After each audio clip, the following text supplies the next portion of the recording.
Hi guys, and welcome back to another DrAce video, and today we're going to be playing Ride 4. Week 38 of the weekly challenge is here today, and it's time for the Ducati Panigale V4R from 2019 here in Interlagos. So the aim of today's video is I will be showing you how to try and get the gold objective here in Interlagos with the Ducati. So without further ado, let's crack on. So here we are in the aforementioned track with the aforementioned Ducati Panigale V4R. So the tyres are stock, and I'm going to try and show you how to get the goal lap time. So here we go then, going into the first braking zone, roughly around 150 metres, braking into the centre S. Very difficult corner to navigate, which you can use and abuse the rumble strips if you want to, but I'm going to try and show you without abusing them.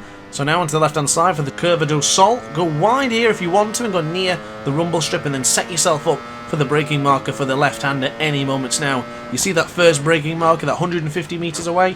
Start braking there, get into the left hand side for turn 4, and move yourself into the middle of the track to then position onto the left hand side, just touching the rumble strip or going near to it, and then bringing on the acceleration. Brake here at either the 100 metre marker or the 50 metre. You have to be very careful on the acceleration here coming out of the corner as well, because if you bring it on too abruptly, you will end up crashing. And also as well, something to mention, a lot of these corners require maybe half brake, maybe 35% to 80% of brake. If you full brake, the chances are you are going to drop the Ducati Panigale, so be very careful braking into some of these corners, because too much brake, you're going to just drop the motorcycle.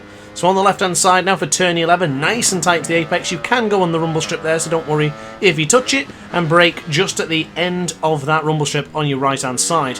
Now follow the black lines on the track there. You can see the thick, deep dark marks on the track there from the tyres, so that will guide you into the left hand here for the turn 14. Bring on the acceleration, but do not abuse the track limits, because you will invalidate the lap. So across the line, this is going to be enough for a goal lap time, but once again, braking at the 150 metre marker. You see the tyres are already extremely warm, so if you're having difficulties with these red hot tyres, just jump back into the pits and restart from there. But now onto the left hand side for turn 3. Nice and tight to the apex, bring on the acceleration, just gentle, and potentially don't bring in the tuck-in button until the bike is straight. Now braking hard for the 150 metre braking zone going into turn 4, nice and tight to the apex, position yourself wider to then bring it in on the left hand side. Careful on acceleration here, you can see in the bottom right corner of your screen there how much acceleration is being applied. Gently bring on the brakes here. You can brake when you're standing at 100%, but the second you start to lean the bike in, just reduce a bit of that brake. So going into the right hand now for turn 8, and for turn 9 you're going to see how much brake is actually applied. Very minimal. You see there in the bottom right hand corner of your screen. Use those gauges as a wonderful opportunity to understand how much brake is being applied. Unfortunately I went a little bit wide for turn 10, but my position still stands. Be very careful on the brakes. Now 2 laps into this one, we're kind of pushing, not too hard, but we are pushing, and that is the state of the stock tyres right now. So be very, very careful of pushing too hard when your tyres look like that. Now a very deceiving corner, get to the left hand side and stick to the apex. Don't bring on full acceleration until you're confident that you can make that corner. Very, very difficult, so do be careful going onto that acceleration point. Now we're braking here at the 150 metre marker, if not a little bit before.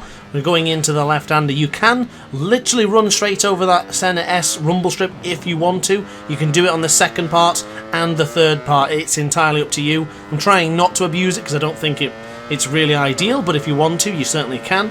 So now going into the acceleration points, you heard what I said earlier, 150 metre braking marker.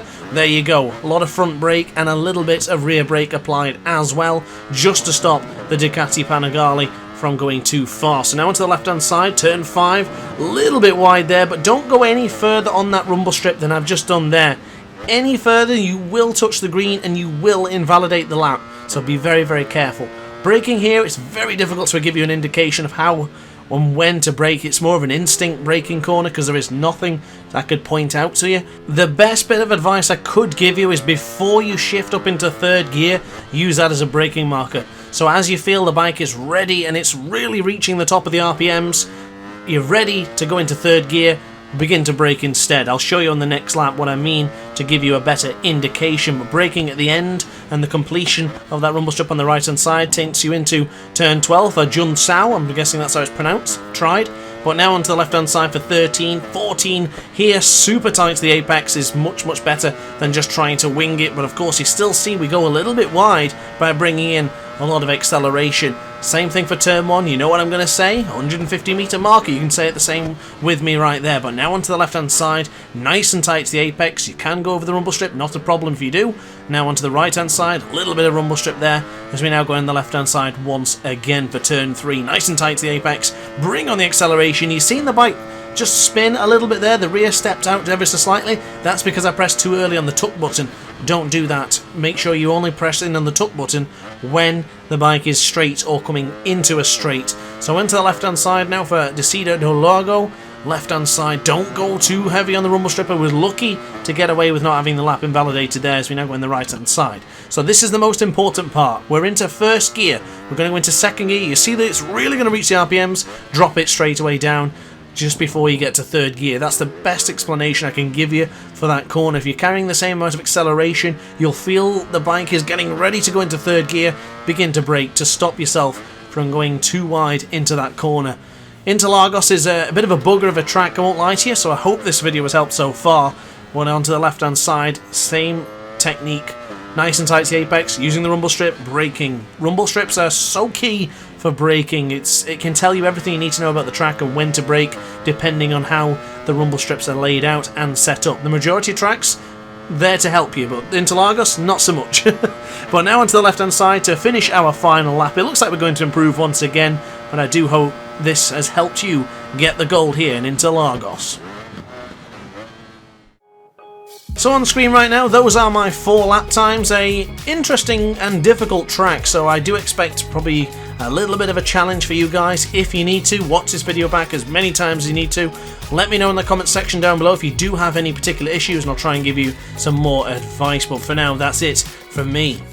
We'll finish off now with a brief look at my leaderboard standing, and we're currently in second place after Giet, and that's not too bad. It's not a track I particularly like, so I'll accept that. I'm exactly not really rushing or desperate to get a world record here in Interlagos, but I'll take that within 4 laps. But upon that note, guys, I really hope this video has helped you. Let me know in the comment section down below if it has helped. And of course, like the video if you enjoyed it, and subscribe as well, because I do a lot more videos like this for Ride 4 and many more for MotoGP 21, so stay tuned for them as well if you're interested. But upon that note, guys, thanks for watching as always. It's been a pleasure. Like, comment and subscribe, and I'll see you in the next video. Ciao for now. Oh hi, didn't quite see you there. Good to see you're still here. If this video didn't quite set your appetite, then why not watch some more DrAce content by clicking the video shown on screen now. Furthermore, if you would like to follow me on social media, you can do so now with the links down in the description. Consider subscribing so you don't miss a single DrAce video.